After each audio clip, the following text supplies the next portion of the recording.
Putik sa palaman yan. O siksik, liglig na palaman. Yan, pares natin sa ating kapeng mainit. Gagawa tayo ng ating special na egg and tuna spread. Gagamit tayo ng konting salt. Lagyan na natin dito sa ating grated egg, boiled egg yan. Ito yung olive oil galing sa dalawang 158 grams na tuna. O, ano yan, flakes in olive oil lang. Tuna flakes, bata. Tuna, yellowfin tuna, chunks in olive oil, yan. May grated carrots tayo, tapos may onions tayo. Gigisahin ko lang yung ating tuna saglit. Tapos ito, ilagay din tayo ng konting black pepper. Yan. Then natin imimix yung ating pinakapalaman. So, yan, niready ko na yung ating kawali. Gigisahin ko lang saglit yung ano. Ito din yung oil galing sa tuna. Ilagay na natin.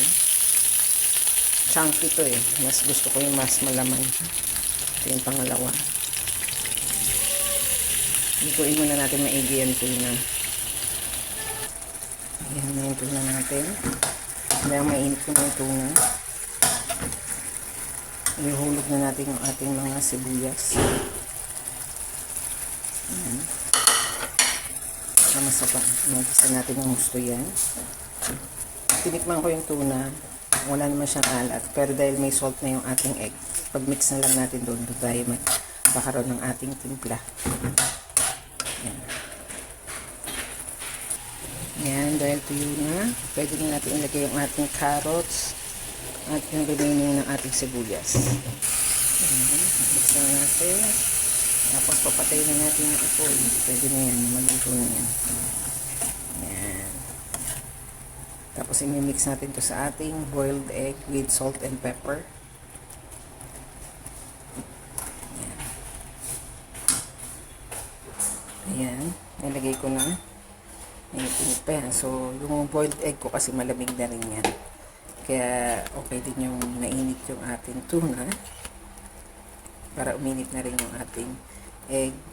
Inuna ko muna yung egg white sa pag-grate kanina. Tapos saka ko nilagay yung yellow sa ako ginbake yung yellow sa ibabaw, yung yolk. Ayan. Saka natin lalagyan ng mayonnaise. Ayan. Lalagyan na natin siya ng all-purpose dressing. Manamis na rin itong may ano na to eh, all-purpose dressing na to eh. Kaya lagay lang natin konti lang. Ayan, mga ganyan lang muna. Ayan, mix ko na. Ayan. Meron na tayong tuna and egg. Saka with carrots na spread. Wala akong pickled relish pero pwede na to. Hindi naman na nagko-construction. Okay na yan. Tama na yan. Salt and ano yan. Tamis, alat. Yung tamis galing sa mayo dressing natin. Sa all-purpose dressing. Ayan. Diba? Luto. Importante dyan, mainit yung pagkain natin. Tinotoast ko na yung aming wheat bread. Yung mother. Para sa aming first taste test ng aming tuna spread. Egg, tuna, and carrot spread. Ayan. Ayan doon. Tapos mag-toast pa tayo ng dalawa. Ayan, prepare ko na yung kay mother. Ayan, para hindi siya mahirapan. Nilagay na natin sa chopping board. Ayan. Spread na natin. Ayan, nilagay na natin. So, pangalawa. Patong and then we slice it into half para makain ni mother. Ayan. Ayan, no? O, diba? Lagay natin doon. Habang mainit-init pa, makain na ni mother. Half-half, para hindi siya mahirapan. Kung naunang mag-try, mother, yan, manipis lang. Lapit mo yung ano, baka malaglag yung palaman.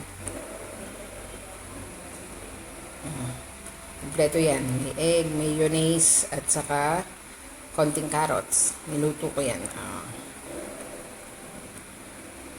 Dahil gusto ko tostadong aking tinapay, kaya ito, yan ang aking papalamanan. Yan, lagyan na natin ang ating palaman. Yan, gusto ko toasted eh. Yan o, maririnig mo pa yung pag-crack nito. O, yun o.